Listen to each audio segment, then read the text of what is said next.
rum-pa-pum-pum. Our finest gifts we bring, focus in achieving its aims. How hard is it, do you think, Mickey, to challenge traditional gender roles in Japan? It's really difficult because a lot of things exist on paper but aren't taken up in practice. So, for example, Japan has a very generous paternity leave, but hardly anybody takes up, or if they do take it up, they don't take up the full amount of time that's available to them. I remember doing a story earlier this year about a politician who was expecting, his wife was expecting a child, and he indicated his desire to take off the whole of the amount of time he was entitled to.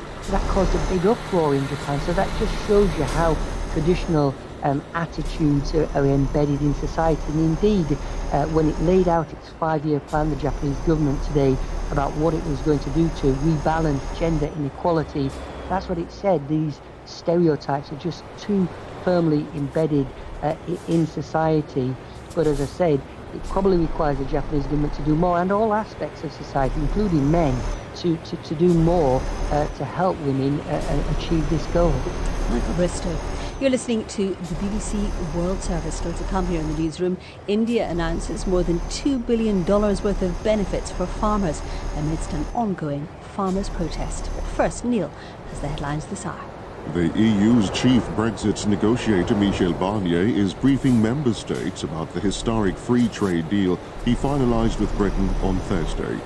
The Japanese government has failed to reach even half its target of having women in 30% of managerial roles by this year. And Pope Francis has urged world leaders to share coronavirus vaccines, saying nationalism should not hinder moves to counter a pandemic that knows no borders. Yes, the Pope had to adjust to COVID restrictions for his city and the world address. Instead of speaking...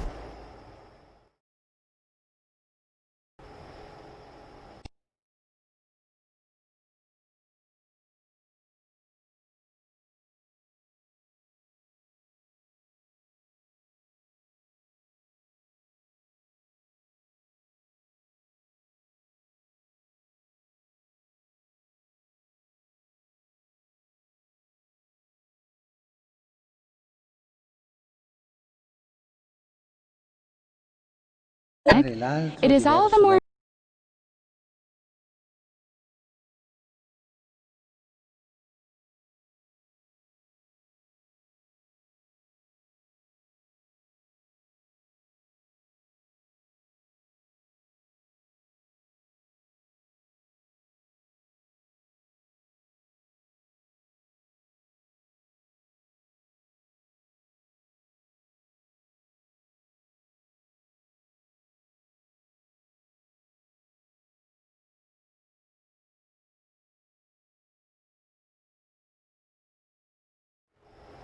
message there to the Donald Trump administration, and then he called for peace in the world's hotspots, from Nagorno-Karabakh to Yemen, Lebanon to Mozambique. But remember, this is of course a year in which the whole world has been fighting this war, and so the Pope's message was overwhelmingly urging people to arm themselves with compassion. And pushing unity above all? Yeah, very much so. I mean, this is a message that is traditionally designed to provide comfort and provide guidance to the world's 1.3 billion Catholics who look to the Pope, of course, as their spiritual leader. And, faith has been shaken among some of them in a year in which there is such trauma. And just the way in which it was all presented, with St. Peter's Square being closed down, locked down, cordoned off by police. There are usually 50,000 people who go into St. Peter's Square and watch the Pope giving the address from the balcony of St. Peter's Basilica.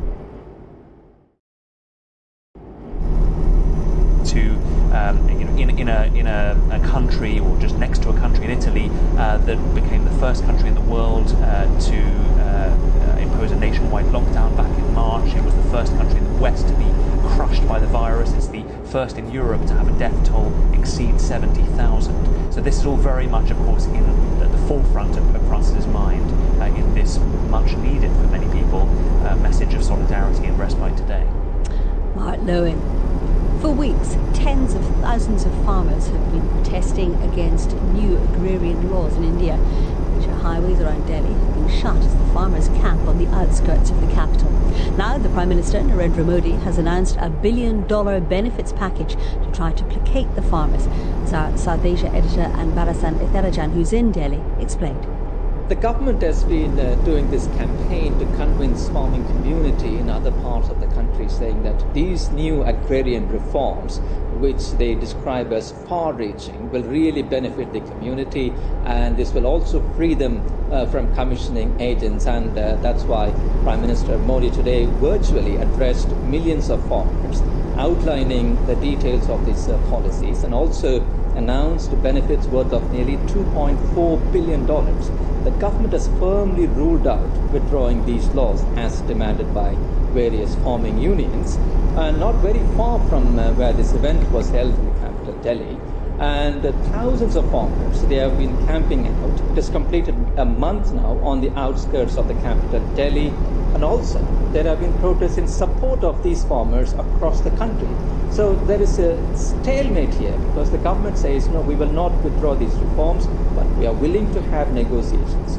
On the other hand, the farmers are saying, no, the government has to withdraw these reforms because this goes against our interests. How does it go against the farmers' interests? The farmers are worried that these reforms will benefit big corporations, first of all, because this allows contract farming. And they're also worried that eventually this will end guaranteed prices offered by the government while buying wheat and grain, because the government buys them at a stipulated price and sells in the market sometimes lower than the price. And the farmers are worried, when you deregulate the market will fix these prices, and they say the markets will never favor the farmers and they will be at the mercy of big corporations. So how big a problem is this for Prime Minister Narendra Modi and his ruling BJP party? Because they promised they would double farmers' incomes by 2022, didn't they? And they made that promise back in 2016. This is one of the biggest challenges faced by the Indian Prime Minister Narendra Modi in the last 6 years. And the government has been very careful in handling them. They're not using force to remove these farmers, tens of thousands of them blocking highways around the capital, Delhi.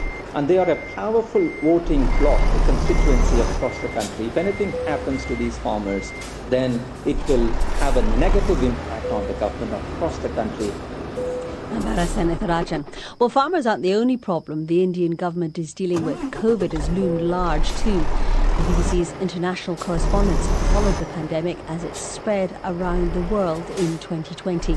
Our correspondent in India, Yogita Lamai, has been speaking to Keith Adams, and she told him that the crisis had exposed the limitations of the country's public health resources.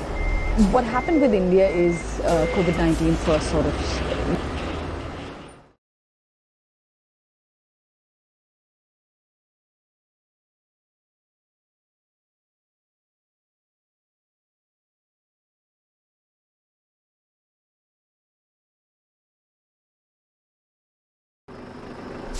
father-in-law who was sort of getting breathless, and the man died actually before a doctor could even see him.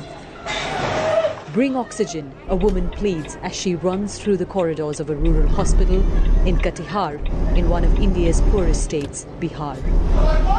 And this is the story, we're going through these different phases where the virus spikes, or and then it sort of subsides and then it spikes again.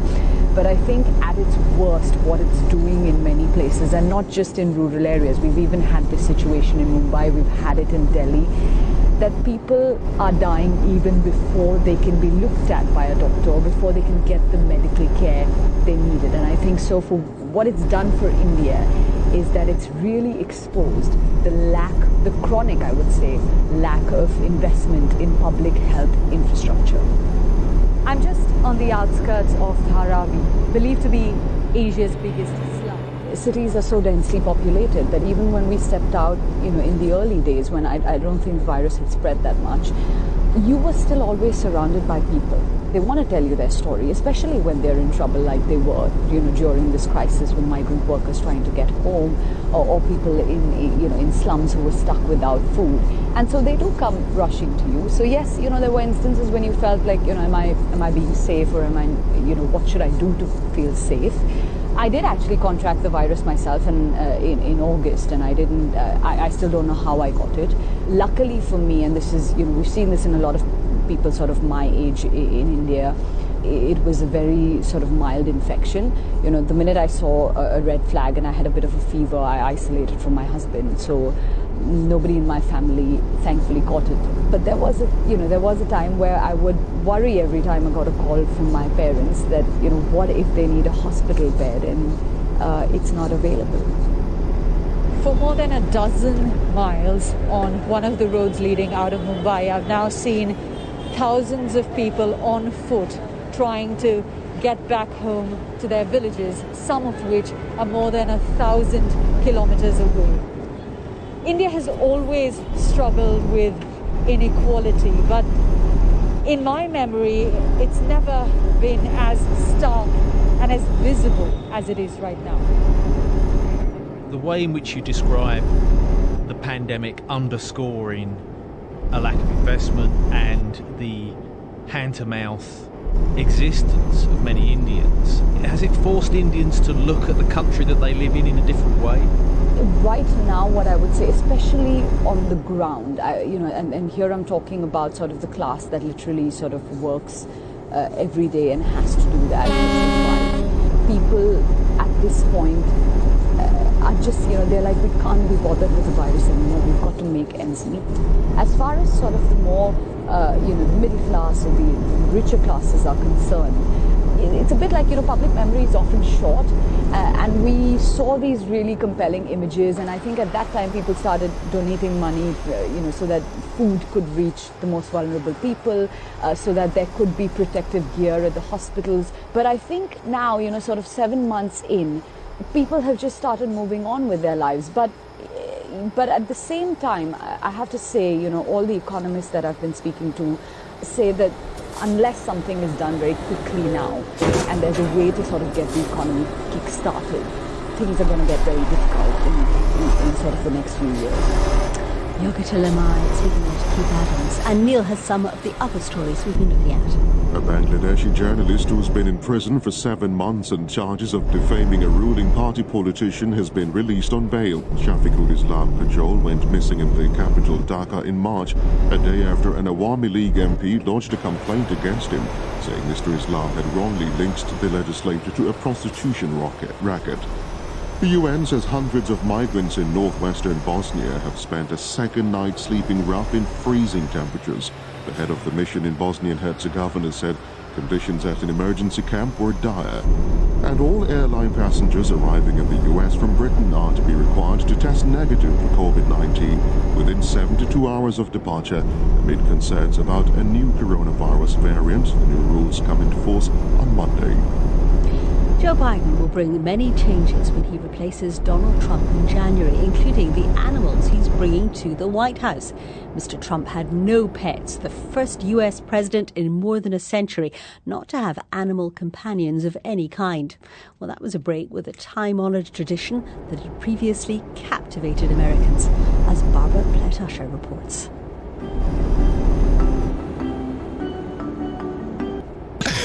Red velvet crinkles. Paula, your grandkids are so... Yeah, your grandkids are so blessed to have you as a grandmother. I have great memories of my grandmother cooking. So what are some of the memories you grew up with? Oh, my goodness. I remember Ainsley, my mother, every Christmas, she made a fabulous eggnog that everybody would come to our house to have. Mm-hmm. And she made the most incredible divinity. I've never seen anybody make my mother's divinity as beautiful as she could. And I didn't get her talents. I can get by, but nothing like she would make. And our Japanese fruit cake, she and my grandmother would each bake a Japanese fruit cake, and that's 2 spice layers, 2 yellow layers, staggered. Yeah. And a wonderful pineapple and cherry glaze. Oh. It sounds and then great. when it was my turn, I added a 7-minute icing on top of all of that. And Paula, on the Fox and Friends show a while back, you cooked your corn casserole, which Ainsley's family has made for a number of years. And I'm making it on Thursday. That's right. Because and the thing about food is wherever you are, and this is an unusual year, but when you make those foods and you eat those foods, it reminds you of happy times with your family. Of happy times, yes. It does, indeed. It does. It's been a hard year, but hopefully it'll be behind us very soon. Well, we're nearing the end, so we're going to just enjoy the rest of this, the time we have left, and be thankful for our many blessings. Tell us about the Cookie Cutter special. Well, I am going to be narrating a story about the Christmas cookie, Ainsley, and I can't wait to do that. And plus, I will be making one of my favorite Christmas cookies that we have made every Christmas for the last 10 years. My cousin Don Hires comes up every Christmas with his wife Darlene, and the first thing he does is put on his apron and get into making our cherry cookies, our cherry Christmas cookies, and they are delicious. They sound fantastic. Paula, thank you very much. Thank you very much for joining us for the big special, and Merry Christmas. Merry Christmas to y'all, my dear friends. And it's not just Paula that's cooking up special Christmas meals. Alveda King, the niece of the late Martin Luther King Jr., is joining the Fox Nation family just in time for the holidays to share some of her favorite recipes. So here's a preview of Alveda King's house. In our family, stuffing comes with every holiday meal from November through April.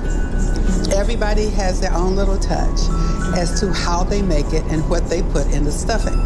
Sometimes we even put oysters in there, or a bit of turkey, or various other fillers. However, there's a standard recipe for stuffing. In this case, we are using cornbread, and this is gluten-free cornbread. It's so pretty and golden brown. And the evangelist is also cooking up some great conversation with some of her closest friends and family.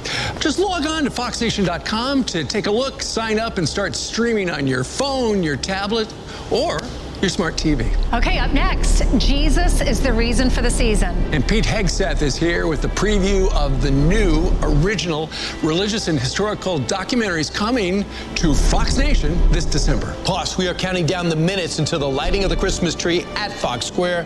Don't go anywhere. The Fox Nation All-American Christmas at Fox Square continues next. From the Fox News Podcasts Network, it's the Fox News Rundown, a deeper dive into the major and controversial stories, tapping into the massive reporting resources of Fox News to provide a full picture of the news of the day. You'll hear a contrast of perspectives you won't hear anywhere else, going far beyond the headlines. You know, I want people to know the truth. Nobody owns me. I'm going to do my job the same way, no matter who I work for. Subscribe and listen now by going to foxnewspodcasts.com. America's listening to Fox News. Fox News Radio, on air, online, on demand. The latest news, your favorite talk show hosts, the hottest podcasts, all in one place. America is listening to Fox News. Fox News, I'm Joe Giro. Many Americans are still traveling for the holidays despite pleas from public health officials. On Wednesday, more than 1 million travelers passed through airport security checkpoints in the U.S. And according to travel agency AAA, nearly 85 million people are expected to travel over the next week and a half. Holiday travel is coming at a time when COVID-19 deaths are topping 3,000 a day. Fox's Ashley Strohmeyer. It's a very wet Christmas for millions from the Carolinas to New England. It's really warm in front of this cold front. The backside, though, that cold air's there. That is where we're seeing snowfall and have been seeing snowfall taking it back into Christmas Eve. So there still are some winter storm watches and warnings from Cleveland running up into portions of western New York and back down into the Appalachians. That's going to continue here until the backside of that system eventually moves on out. Fox's Adam Klotz. America is listening to Fox News.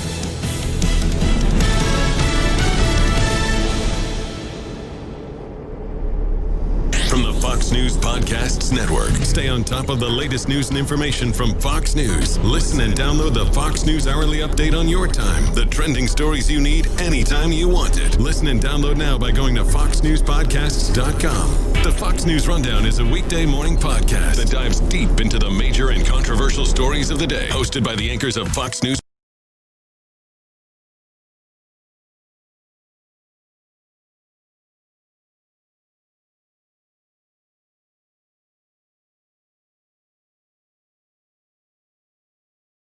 Lines for Life in Portland says the main reason for the spike, the pandemic. Emily Moser is the Lines for Life Youth Line Programs Director. She says it's not just adults with problems. Teenagers have had their world turned upside down, too. They just don't have the same toolkit that we do.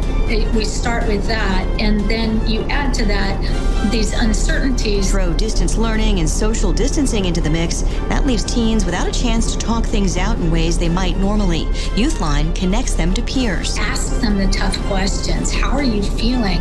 It must be hard. I'm wondering what it's like for you to be in school online all day. How is it affecting you to be with your parents 24/7? And are there ways that I can support you while we're all going through this together? For more health news, go to foxnewshealth.com. House Call for Health. I'm Lisa Brady, Fox News. The Dean's List with Janice Dean. Volunteers working hard to help bring Christmas to kids across the country make today's Dean's List. Marine Corps Sergeant Austin Buatha is from Minnesota and is helping raise money and awareness for the charity Toys for Tots. The amount of people coming to donate toys during this first week is lower than previous years. Sergeant Buatha says last year, the first week, they filled up 2 semi-trucks. This year, not even half a semi-truck is filled. The organization is not only seeing fewer numbers of donations, but also fewer volunteers. With the pandemic, some people are reluctant to go out and volunteer around other people. This year, Sergeant Buatha hopes that people will spread the holiday spirit by donating toys online or just time to those in need. If you would like to make a donation to Toys for Tots around the country, you can go to toysfortots.org or find out ways to deliver a gift in your area to a deserving child this year. Janice Dean, Fox News. Saving you money, I'm Hillary Barsky. Saving for retirement is challenging, but there's lots of options to build a hefty nest egg, even if you don't make a lot of dough, according to the Motley Fool. Like making good use of your third paycheck. Many people get paid bi-weekly, but twice a year you'll get 3 paychecks instead of 2. If you build a monthly budget based around 2 bi-weekly checks, you can then treat the third check as extra and put it right into your retirement savings account. And bank your raises and divert some or even all of the extra money into retirement savings. Also make pre-tax contributions to a 401k if your employer offers one, as well as to a traditional or Roth IRA. And claim your full 401k employer match. Another way to get extra cash, use your credit card rewards, which allow you to deposit your rewards directly into an investment account. By following some simple steps, extra money will grow over time and can have a big impact for your retirement savings. Saving you money, I'm Hillary Barsky, Fox News.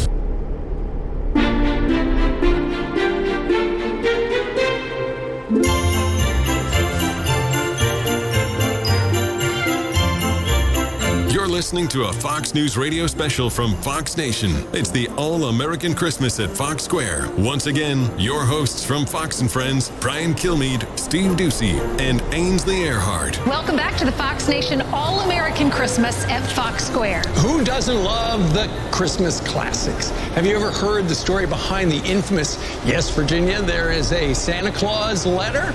Well, this month on Fox Nation, we take an in-depth look at how the response to a young girl's letter to an editor became a holiday tradition story that captured the Christmas spirit and remains one of the most famous editorials over a century later. I hope that people spend a great amount of time thinking about the question, is there a Santa Claus? Because what's most important is having faith that something does exist beyond our fingertips, and knowing that even in times like now where things are very challenging, that people can have faith that there will be a brightness coming. In the late 1800s, a child felt like I feel.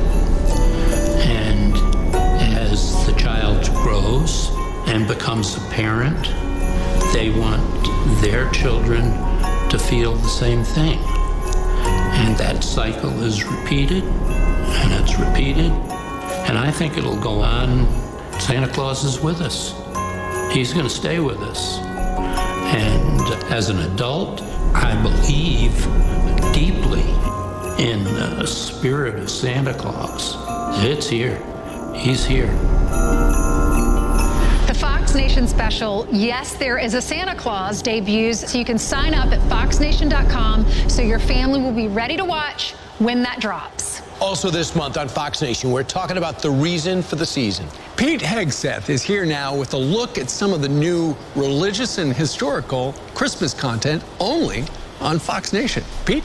Thanks, guys. This year, it's more important than ever to remember what December 25th is all about. The birth of Jesus Christ. And what better place to start than the land of the Bible? Franklin Graham and his daughter take us there to explore some of the greatest stories ever told. Here's a look at 7 days in the Holy Land. I just knew a trip like this would be special. But actually being here, walking the stone streets and seeing the historic hillsides of Jerusalem, it exceeds every expectation. This is the Sea of Galilee right here.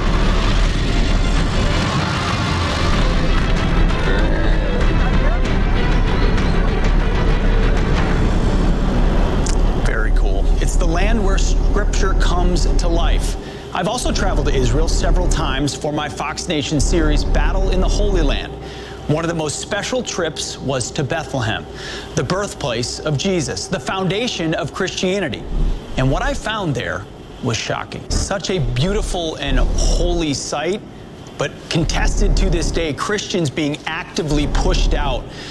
They were the majority just years ago, now under 10%, some say less. To watch 7 days in the Holy Land and Battle in Bethlehem, you must have Fox Nation. Sign up right now for your free trial and start streaming tonight. You'll also be able to watch our new original documentary on the history of Hanukkah. Here's a preview. Well, the story of Hanukkah is a great drama. It's the prevalence of right over might and justice over injustice. It's a classic battle between the forces of good and evil, light and darkness. It's a kind of David and Goliath story. The concept of Rabim Biyad Me'atim, many in the hands of the few. It's really the little guy against the evil empire, and the little guy wins out. And therefore we celebrate and share our joy of this miracle with the rest of the world. Beyond the Light, the Hanukkah story asks meaningful questions about the mysterious origins of the light-filled holiday.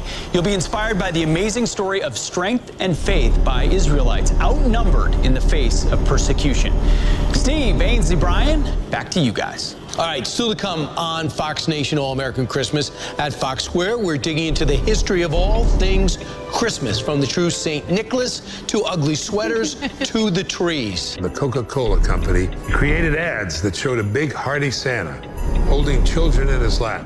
That image of the warm, smiling, robust Santa Claus that most Americans have today came largely from those ads.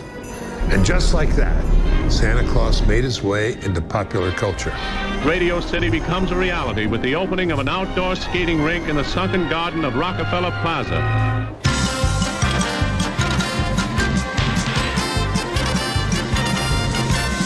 Macy's begins hosting a parade to usher in the Christmas season. Merry Christmas, Toyland on Parade. Wilbur, please don't bite the nail. They decide to take Santa Claus and put him at the end of the parade. He's in the last float, symbolizing that as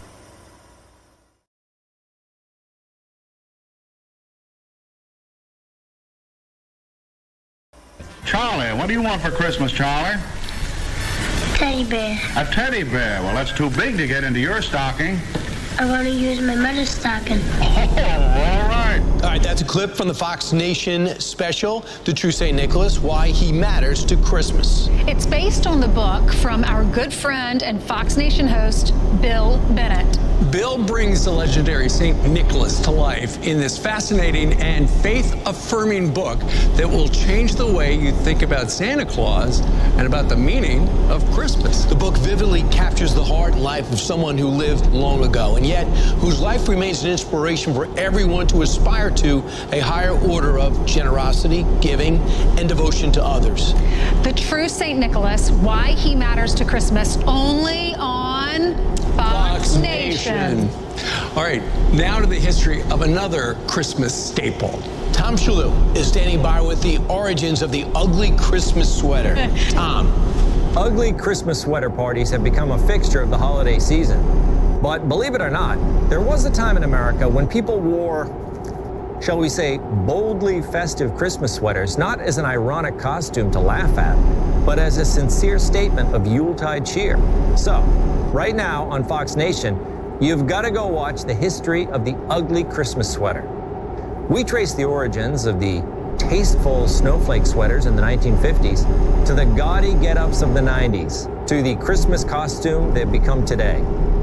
The history of the ugly Christmas sweater is available now only on Fox Nation. So, let's check in with my co-host on this special, Abby Hornacek, who's outside on Fox Square with more of the history of the ugly Christmas sweater. Abby? Thank you so much, Tom. I had to throw on my ugly Christmas sweater for this part. This special was so much fun to film, and it's so funny because I hadn't seen Tom for about 7 months. Right. And then in he rolls in his ugly Christmas sweater, his quarantine hair, and we got to bond over our ugly Christmas sweaters. And instead of lighting this tree, maybe we just light this tree up. I can't stop looking at this. This is so stinking cute. Thank you. A lot of hot glue is on this sweater. It's perfect, but it's battery operated, so hopefully it doesn't is. rain. We'll be good. Fingers crossed. You need like a Bluetooth speaker in there. You know what? That's next. Like a train that I goes actually around. have one in here. How'd you know? Yes, that's the next. That's in the next segment. So speaking of things sparkly and bright and fabulous, how about this year's Fox Nation Christmas tree, the red, white, and blue? It pays homage to the all-American theme here on Fox Nation. And Abby, you've also got a special, the history of the Christmas tree. Fitting. I do. Well, thank you so much. We tried to time this out perfectly. Yes. Yeah, I was kind of thinking, we all go out and we try to buy our Christmas trees as soon as Thanksgiving is over. But why do we do it? Why do we put up a Christmas tree in our house? So I actually went to a Christmas tree farm in Colorado. So then, what kind of tree is a Christmas tree? Is it a fir? Is it an evergreen? Well, in Colorado, it's the Colorado blue spruce, which is what this is. Perfect timing. Exactly. Also Scotch pine, we have Douglas fir, concolor fir, which is also known as white fir. A number of varieties that grow in Colorado are the common trees for Colorado. Okay, and then how long does it take to grow a tree? So it depends on what tree size you're doing. Well, so this one is huge. This one has been here for a while. This one has been here for a while. So it's a general rule of thumb is the tree grows about a foot a year. Okay. There's about 2 more years prior to that where it goes from seed to seedling, where the roots are being developed. So if you take let's say an 8-foot tree that goes into a house, you can expect it to take 10 to 12 years to grow. 10 to 12 years, okay. So then which one is your favorite, Natalie? Because there's a lot to choose from. The concolor fir is one of my favorites. It is native to Colorado, as is the Colorado blue spruce. And this is this one. And this is the concolor fir, or Okay. otherwise known as the white fir. It was so festive there, and I absolutely loved filming that special. And I actually learned a lot in doing the research for this as well. For example, the reason we have Christmas tree lights is because of the Protestant reformer Martin Luther. The story is he was walking home one night and he saw the stars shining through the evergreen trees and wanted to recreate that scene for his family. So he went home and put lighted candles on the Christmas tree, which sounds like a huge fire hazard, but it worked out for everyone because now we get to enjoy. You have the strings lights. of popcorn and tinsel. It's like a lot. Yes, And that is the way that it evolved throughout the history. So definitely check it out. The history of the Christmas tree is coming to Fox Nation, but you have to be a member to watch. So log on to foxnation.com FoxNews.com and sign up to stream on your phone, your tablet, or your smart TV. It sounds like a fabulous special. Of course, I wouldn't expect anything less. I will definitely be checking it out. But right now, Steve, Ainsley, Brian, we will send it back to you in the studio. Thank you, ladies. We're going to check back in a couple of minutes for the lighting of the Christmas tree. It's almost here. Yes, but first, how a spider played a pivotal role to the Christmas story. All that and more when Fox Nation All-American Christmas at Fox Square returns right after this.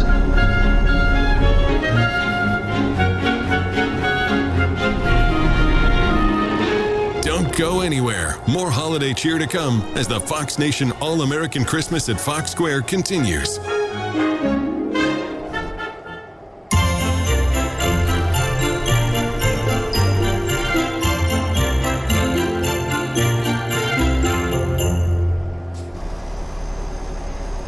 From the Fox News Podcasts Network. Stay on top of the latest news and information from Fox News. Listen and download the Fox News Hourly Update on your time. The trending stories you need.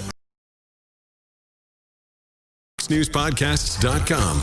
From the Fox News Podcasts Network. Download Perino and Steyerwalt. I'll tell you what. All of this overdeterminalism is hogwash served up for Twitter addicts who want to believe that every American, every decent American is trapped in the vacuum deathlock of this kind of over-analyzed partisanship. Subscribe and listen now by going to FoxNewsPodcasts.com. America's listening to Fox News.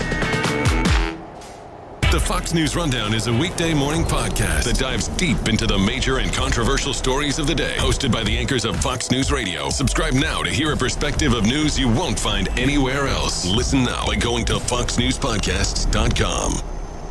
I'm Ashley Dvorkin with a Fox Celebrity Profile with actor Steven Dorff of the new MMA drama Embattled. Dorff plays a world champion fighter with an abusive past. His son looks to break that cycle, and the two eventually square off in the ring. For Dorff's MMA side, they took a cue from Conor McGregor. His sense of humor, his over-the-top personality, and then his raw talent. And taking all that and then stripping off the Irish and all the stuff that Conor is, because I'm not playing Conor McGregor. Dorff says it was a tough character to take on, but easy to let go of. I kept thinking of what De Niro must have felt like when he went and played Jake LaMotta in Raging Bull. You know, this is not a nice person, you know, that he was playing. It's challenging and it's hard every day to do that. While Dorff has dabbled in MMA, his training was to make the scenes as realistic as possible. I gotta say, I mean, I've never been involved in a choreography situation where the fighting was really what the script was. You know, it wasn't about how do we make this round exciting and he gets one in and I get one in. It was much more storytelling throughout the fighting, which I thought was very unique. Ashley Dvorkin, Fox News. From the Fox News Podcasts Network. Stay on top of the latest news and information from Fox News. Listen and download the Fox News Hourly Update on your time. The trending stories you need anytime you want it. Listen and download now by going to FoxNewsPodcasts.com. From the Fox News Podcasts Network. Subscribe and listen to the Trey Gowdy Podcast. We've got to find a way to stop suggesting that the only way we can lose is if the other side cheats, or the other side suppresses votes, or the other side commits fraud. We can all lose. And all it takes is the other side to get more valid votes. And there's a reason we have words in the English language like upset, surprise. Subscribe and listen now by going to FoxNewsPodcasts.com. The Fox News Rundown is a weekday morning podcast that dives deep into the major and controversial stories of the day. Hosted by the anchors of Fox News Radio. Subscribe now to hear a perspective of news you won't find anywhere else. Listen now by going to FoxNewsPodcasts.com. Bonus track with Laura Ingle. Taking you deep inside the music. You gotta keep them separated. The band The Offspring is well known for their punk rock tunes like Come Out and Play and Self-Esteem. But now the band is giving fans a softer version of themselves, releasing their first ever holiday song, giving their take on Christmas, Baby Please Come Home.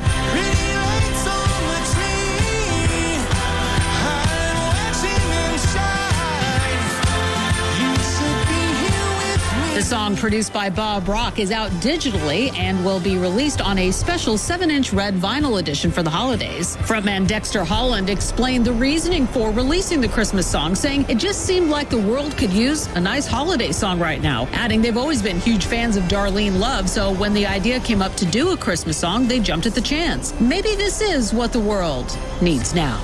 Laura Ingle, Fox News.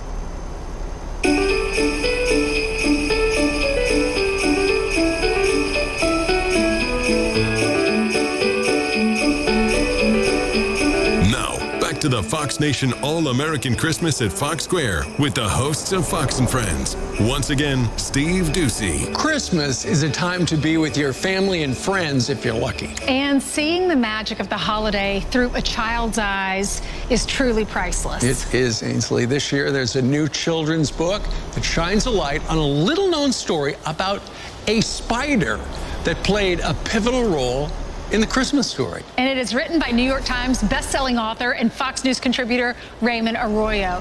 Here's a sneak peek of the new Fox Nation special, The Spider Who Saved Christmas. Jesus won't be safe until we reach Egypt. Mary nodded gently, kissing the head of the babe. Fear not, Joseph. Nephila dropped on a line of webbing to get a closer look at the child, who seemed to glow with his own radiance. Joseph's eyes turned hard when he spotted the dangling visitor above Mary. Be still, there are spiders, he spat out. He slashed at Nephila with his staff. As she recoiled, Joseph ran his staff through the web, ripping two of the main lines. The golden-backed spider retreated into the shadows and laid her body protectively over her sack of children. Leave it, Joseph, Mary said. They are dangerous. He lifted the lantern, seeking the spider lurking in the dark. As he raised his staff to strike the spider and clear what was left of the webbing, Mary took hold of the rod.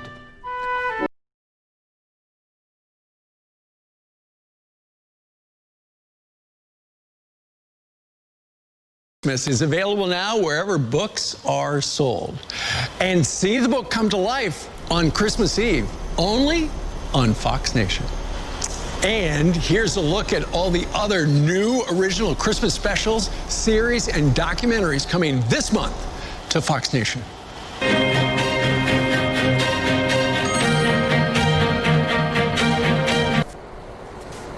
Movie that Michael Fassbender is playing me, and Taika Waititi is the producer. It's been shot already, so here I am, 64. Michael Fassbender is playing me in a documentary called Next Goal Wins. That now is a movie directed by one of the best in the world. Well, we can give you a treat, Thomas, because you've given us so many. We can relive that historic first ever American Samoan victory over Tonga now. Yes! Yes! Yes!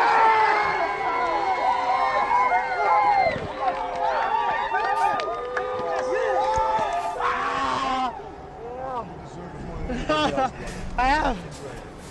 I can't even do any better. This is it. I'm very proud of myself for being so strong, and I'm very. Yeah, just holding court in the parking lot at Starbucks or something, or it's no substitute for it, Laura. There just isn't. It's right now. It feels like. We're doing so much virtual stuff. I feel like it's like dating a mannequin. It's just not the real thing. It's not the real thing. It's not people really, flesh and blood, in experiencing it in the room, in the same space. I think that's really what it is. Just people in the same space. The theater. Couch, so that you can... Поэтому пропитанный духом невероятного вольнодумства. На другой стороне реки Лимат мужской монастырь. Гроссмюнстер основаны, согласно легенде, самим Карлом Великим. Ну и самый модный на сегодня квартал города Цюрих-Вест. Бывшая промышленная зона, а теперь район музеев современного искусства и бизнеса. Совсем другой Цюрих, модный и современный. Не тот, о котором я говорила до сих пор. Но здесь тоже лучше ходить пешком или прокатиться на велосипеде. В бывшем кораблестроительном цехе теперь концертный зал и ресторан. В других производственных помещениях квартиры с какой-то фантастической арендной платой и кафе. И продуктовый рынок под железнодорожным виадуком. Цюрих, который можно обойти пешком, стройные башни и кованые решетки мостов. И если уж говорить о зимнем Цюрихе, то нельзя не упомянуть зимнюю швейцарскую кухню. Самое знаменитое блюдо которой – фондю. До встречи. Куда подальше? Эхо твоего города вместе с радио «Эхо Москвы». В саду ли, в огороде?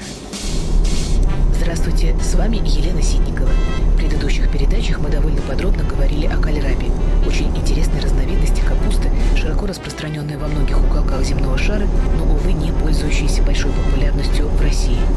В нашей стране, в центральных и северных регионах, эту замечательную овощную культуру выращивают главным образом огородники-энтузиасты, экспериментируя с отечественными и зарубежными сортами и гибридами разного срока созревания, со стеблеплодами различной величины, формы и окраски.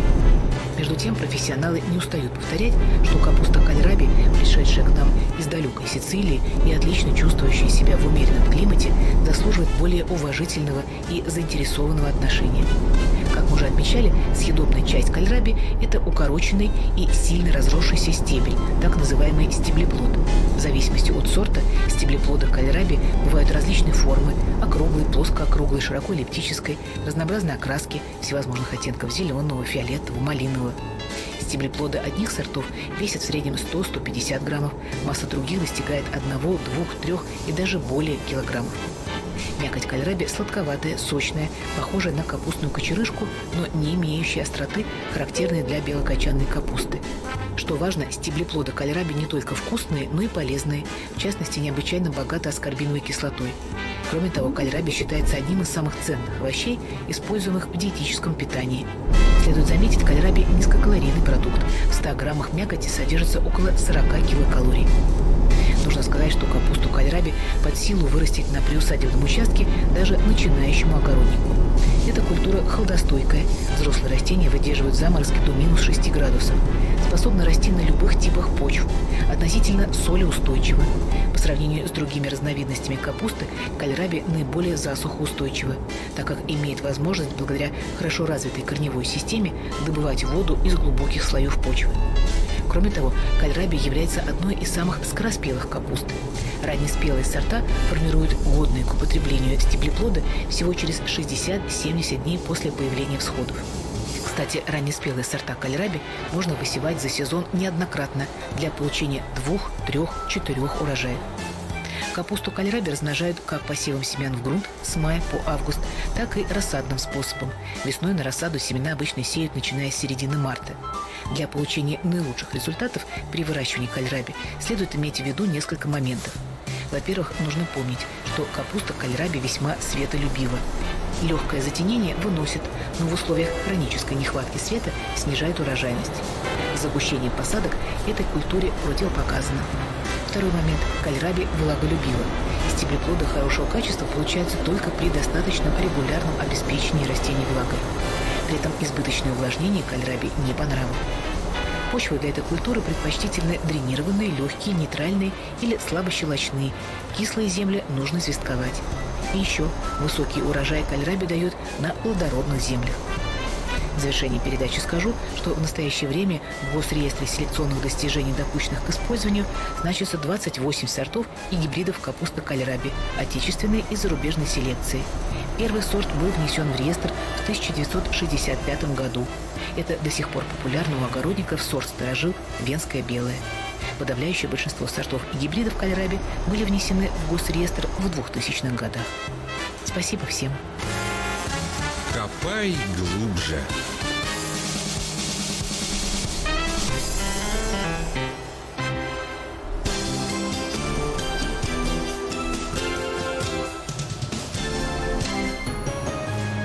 Радио «Эхо Москвы».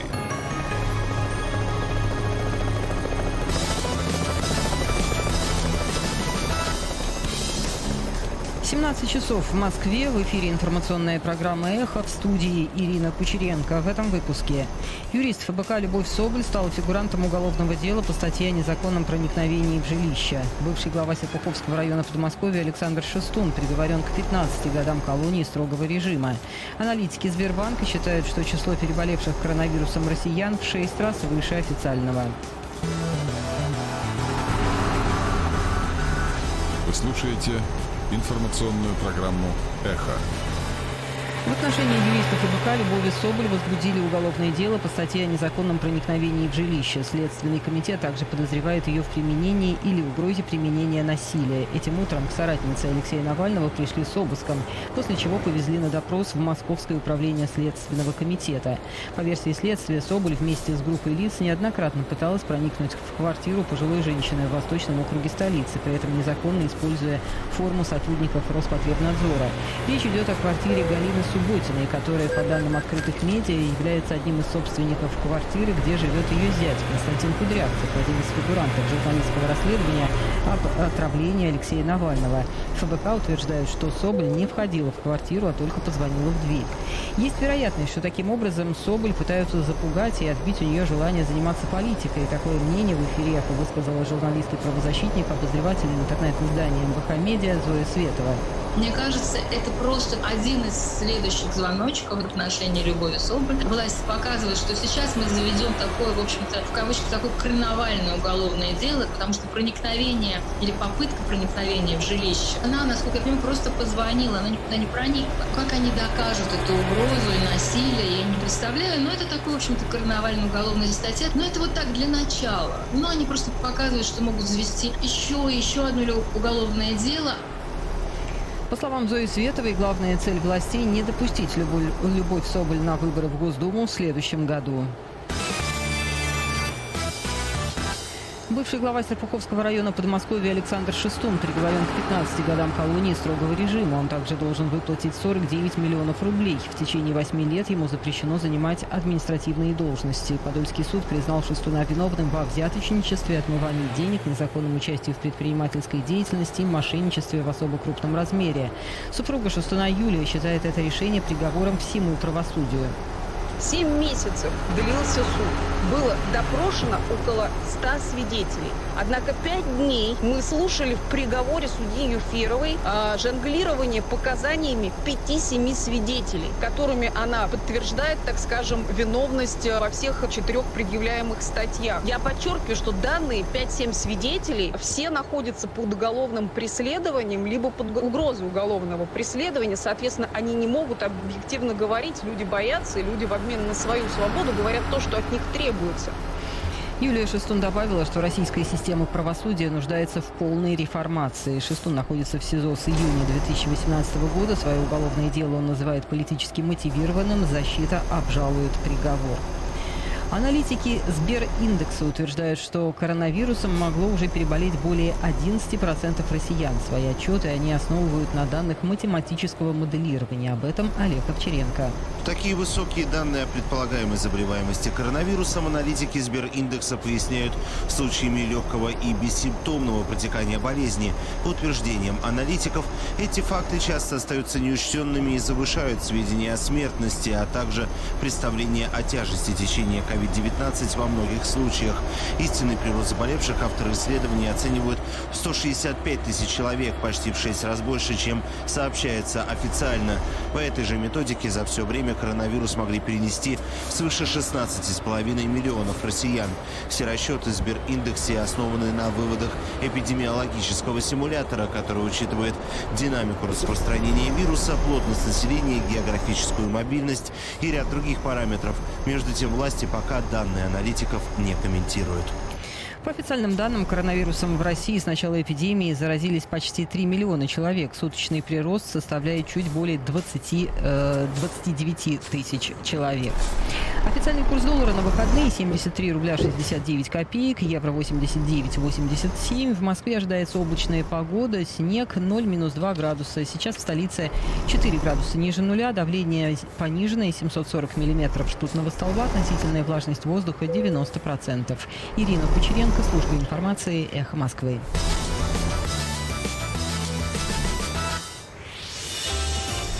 Реклама.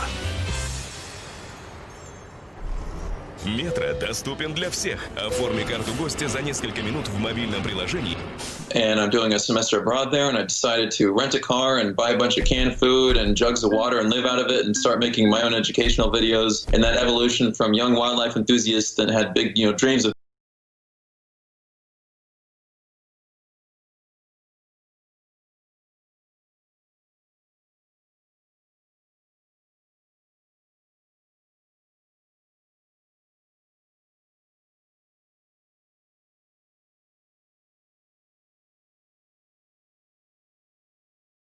Radio studios in New York City. Information you want, truth you demand.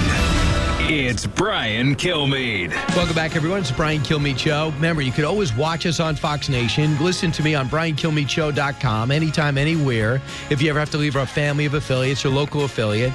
And if you ever want to order the podcast, you can get it on Spotify, iTunes, and iHeart. I mean, it's really fast growing. I prefer you listen live, but if you can't, I just want to know you are listening.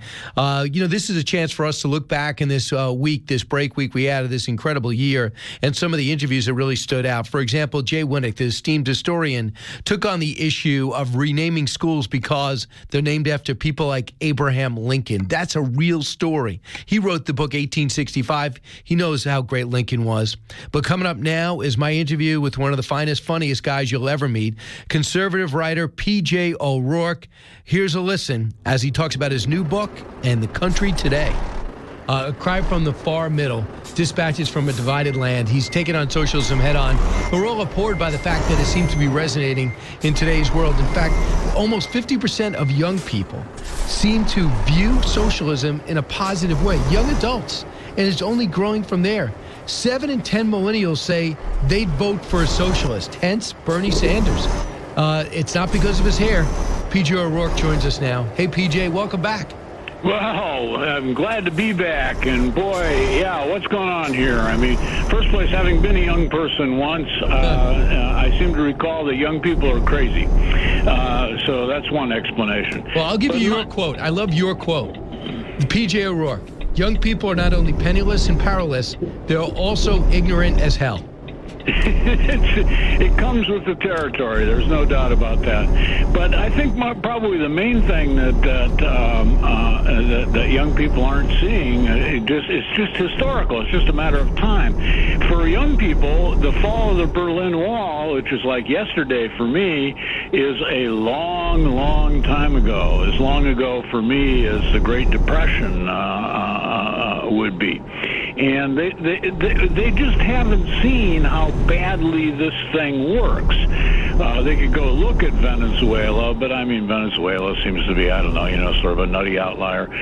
They could go look at Cuba, but usually when they do look at Cuba, all they see is the old cars and the Guantanamera singing and cheap rum. If they would go out into the countryside and find people starving, they might change their minds a little bit.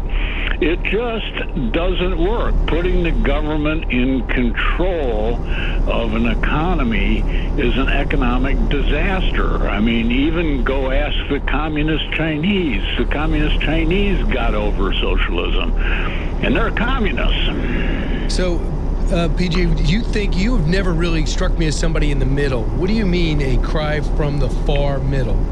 Well, I think our noise-to-signal ratio has gotten a little out of hand. I mean, we got a lot of important political issues to debate, and instead we're screaming at each other, It's like one of those family fights that starts out about, like, what color will the new couch be? It ends up yelling, and I always hated your first wife, and your mother treats me like dirt, and you leave wet towels on the bed. I think we're unnecessarily splitting ourselves up. I mean, I'm still the libertarian conservative I always was, but I want, I want a real fight over these issues. I don't want a professional wrestling match. We used to have a galvanizing force. You know what it was? An enemy, Soviet Union. We had to fight communism wherever we saw it, whatever continent. We debate on Vietnam War and what it was for, but it was really to stop communism and keep the markets free. So the Democrats and Republicans were united on that. It's how to do it would divide us. Now we don't necessarily have that common enemy. We're not necessarily even in the war on terror anymore, even though to drop our guard would be crazy. But that's for this conversation. Is that part of the problem? Oh, that's definitely part of the problem. Nothing unites America like an external enemy. And we're not a country that has like an internal cohesion. I mean, we're not really, we don't share ethnicity. Yeah, try saying that 3 times this time in the morning. We're not all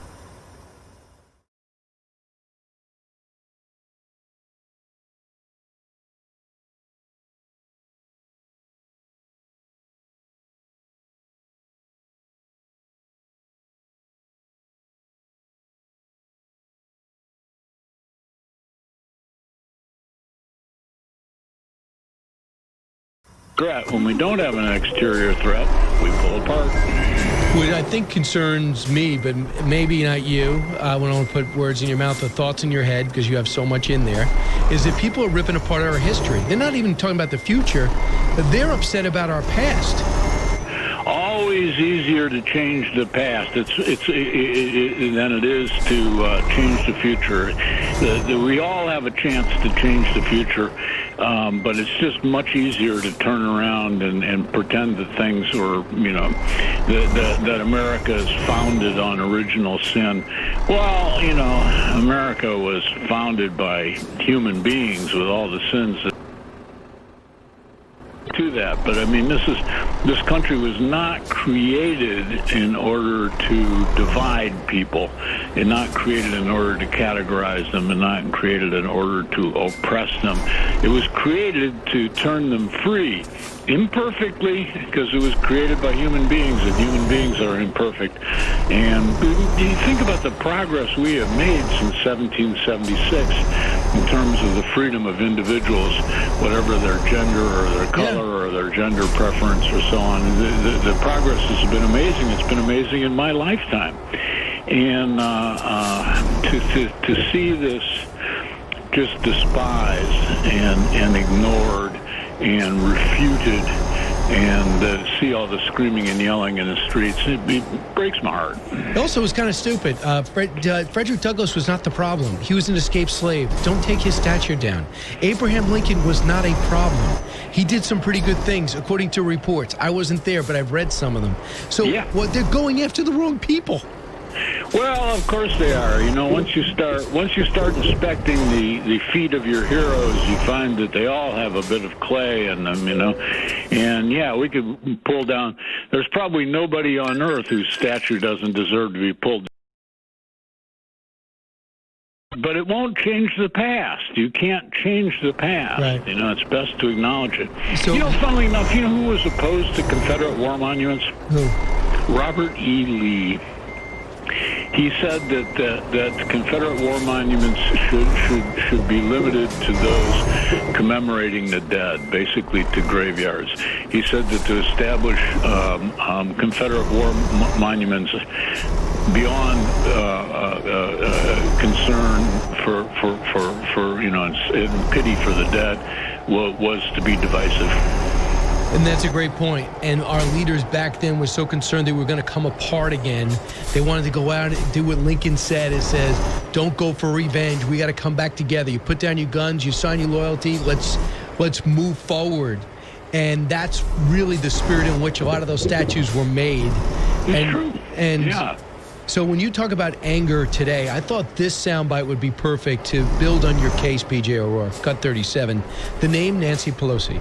I have any confidence that he won't interfere. I think he will do anything because I think he's proven again and again that he is not a patriot, that he has no respect for the Constitution of the United States, which he has no hesitation to violate. So I think you suspect the worst there, but don't dwell on him. Let's reach out and look forward to the American people, because the more we talk about him, the less we're talking about a positive message. Now, you think she's talking about President Xi? No. Talking about President Trump. It's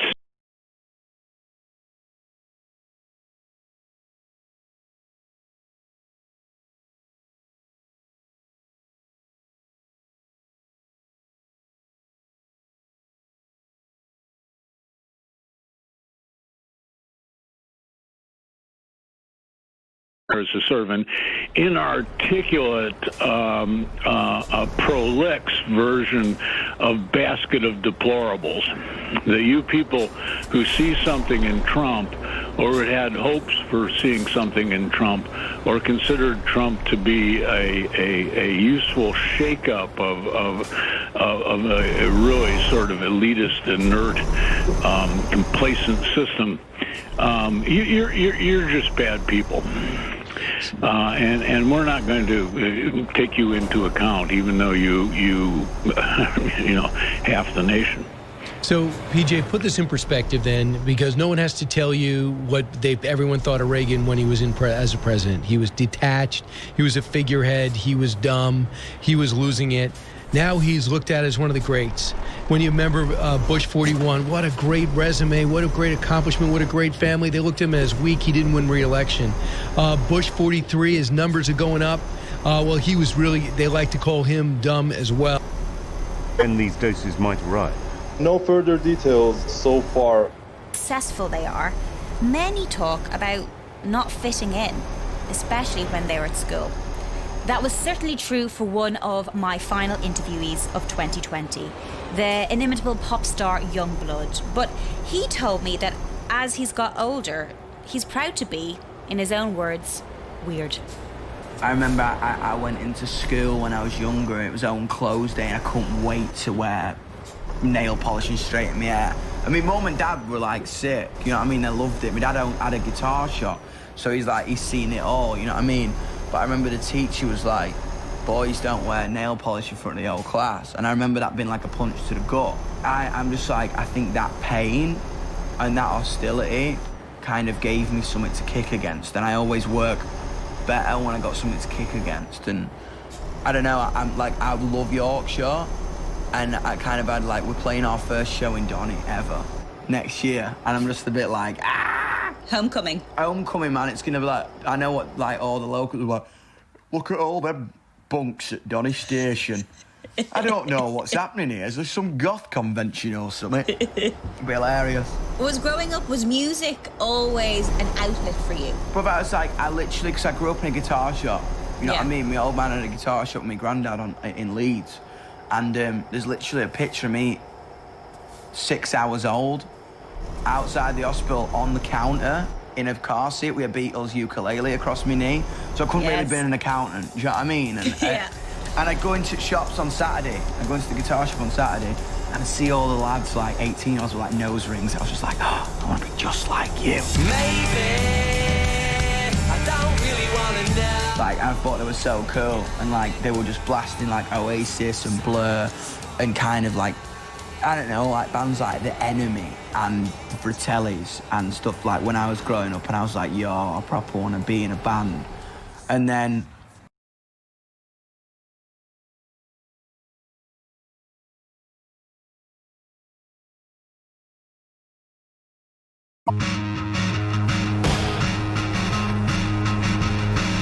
this is mad. I found the Beastie Boys and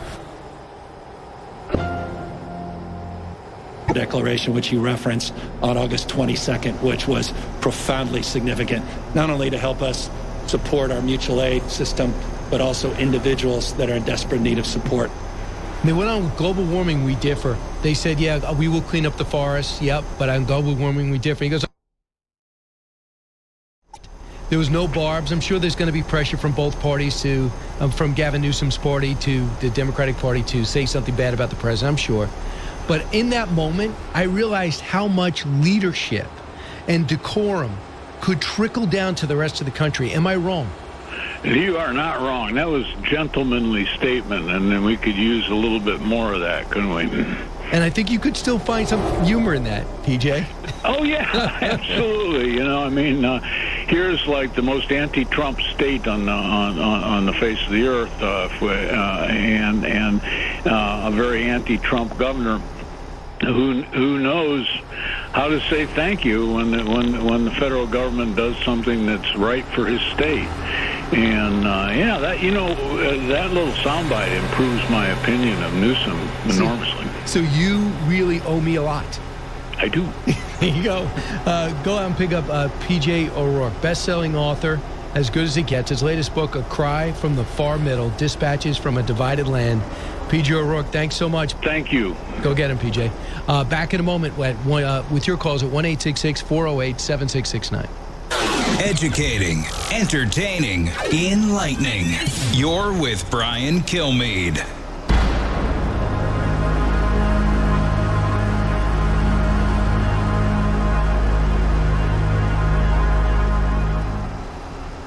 From the Fox News Podcasts Network. Stay on top of the latest news and information from Fox News. Listen and download the Fox News Hourly Update on your time. The trending stories you need anytime you want it. Listen and download now by going to foxnewspodcasts.com.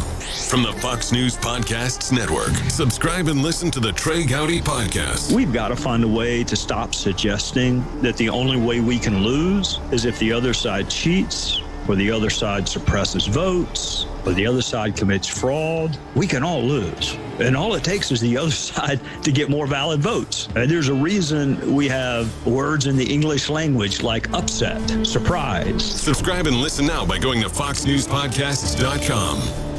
The Fox News Rundown is a weekday morning podcast that dives deep into the major and controversial stories of the day. Hosted by the anchors of Fox News Radio. Subscribe now to hear a perspective of news you won't find anywhere else. Listen now by going to foxnewspodcasts.com. Now, from the historical audio archives of Fox News Talk. The gum-chewing, rope-twirler, Oklahoma social commentator Will Rogers was a friend of presidents, heads of state, and politicians. He was often quoted in the Congressional Record, as he was in this recording from 1925. And I received a wire this week from a congressman friend of mine who wants a copy of my plan to read in the Congressional Record. I feel pretty good about that. That's the highest praise that a humorist can have, is to get your stuff into Congressional Record.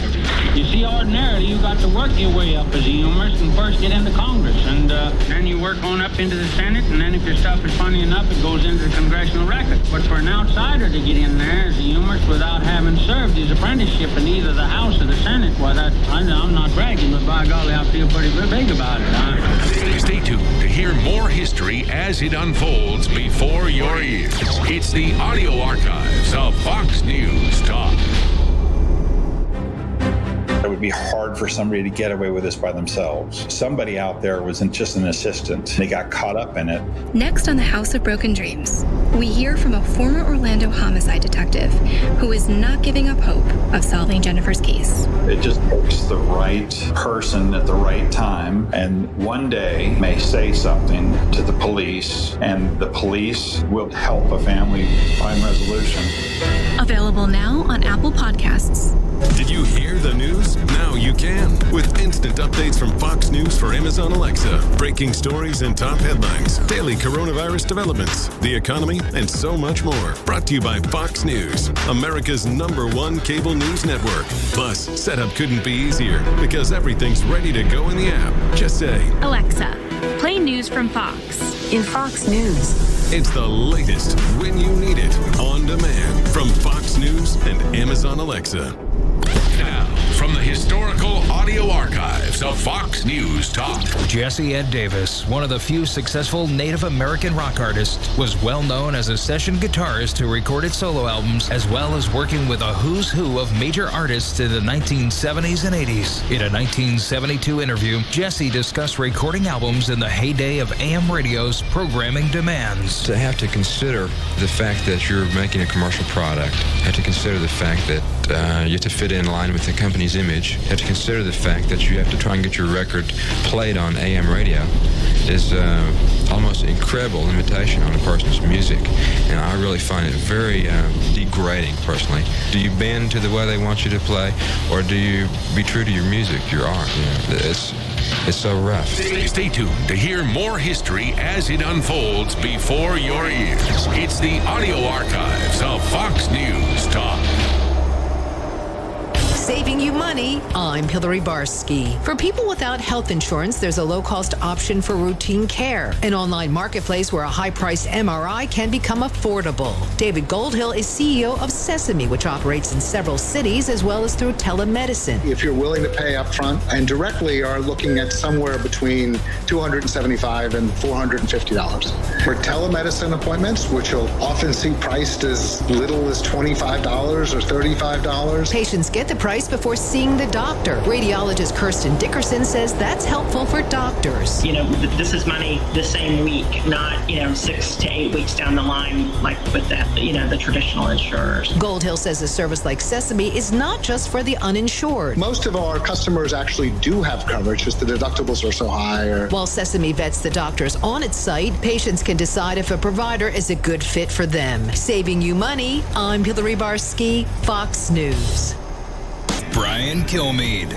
Yeah, I mean, it's always great to hear PJ O'Rourke, who's got a real sense of politics, not only the history of politics, but he got the sense of knowing, he's got the experience of knowing a lot of these politicians personally, especially on the right, Reagan and Bush's, and there's nobody been like Donald Trump. But he's somebody in the establishment that could actually see what Trump does and what he does well and what was really effective.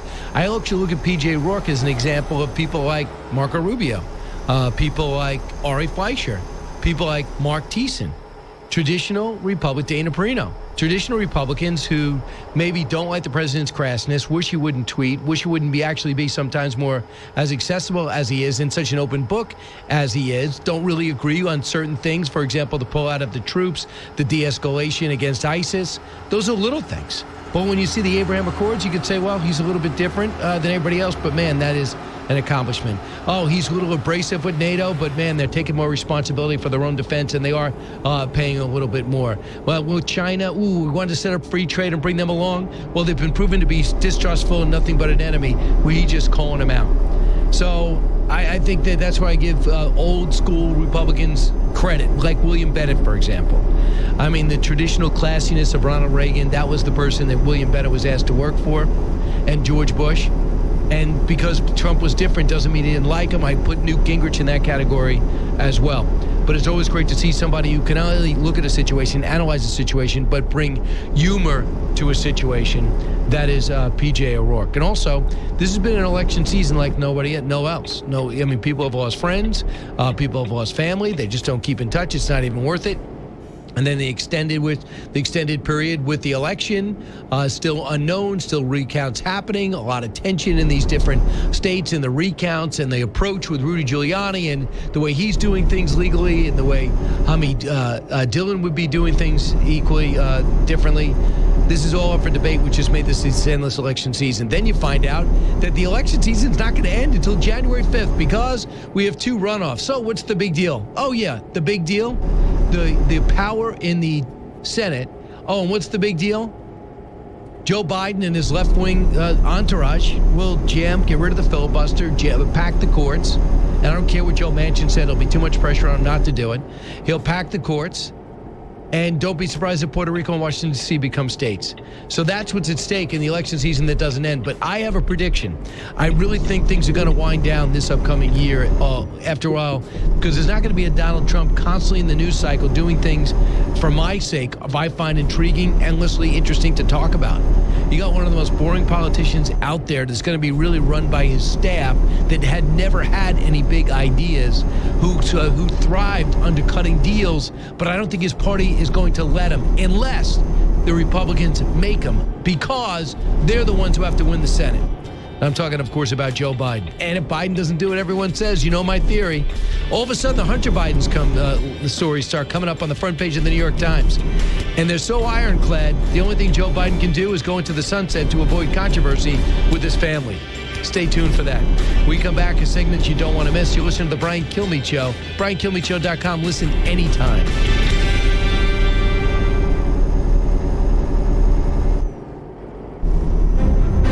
It would be hard for somebody to get away with this by themselves. Somebody out there wasn't just an assistant. They got caught up in it. Next on the House of Broken Dreams, we hear from a former Orlando homicide detective who is not giving up hope of solving Jennifer's case. It just takes the right person at the right time, and one day may say something to the police, and the police will help a family find resolution. Available now on Apple Podcasts. Fox News Radio. On air, online, on demand. The latest news, your favorite talk show hosts, the hottest podcasts, all in one place. America is listening to Fox News. Fox News, I'm Joe Chiaro. First responders are on scene of an explosion in downtown Nashville that reportedly damaged several buildings. A plume of black smoke was seen billowing from the area. The Metro Nashville Office of Emergency Management told TV station WKRN that a parked recreational vehicle exploded, but officials are saying that explosion does not seem suspicious. No injuries have been reported. The future of the $900 billion COVID-19 relief bill remains in the air after President Trump Trump said he wouldn't sign it unless stimulus checks are increased. Which could spark a government shutdown when the clock strikes midnight on Monday. The president wants to increase direct payments to most Americans from $600 to $2,000 for individuals. Has received support from some Democrats, but House GOP members blocked the effort. Fox's Lucas Tomlinson. America is listening to Fox News.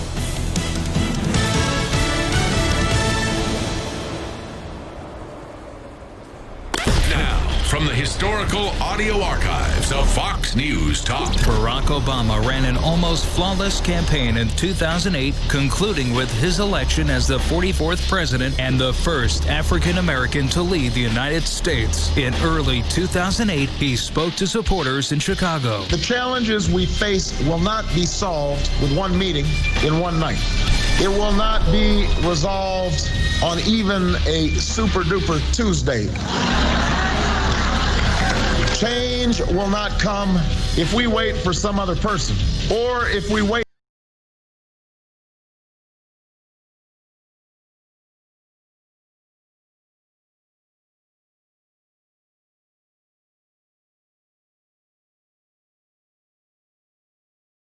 History as it unfolds before your ears. It's the audio archives of Fox News Talk.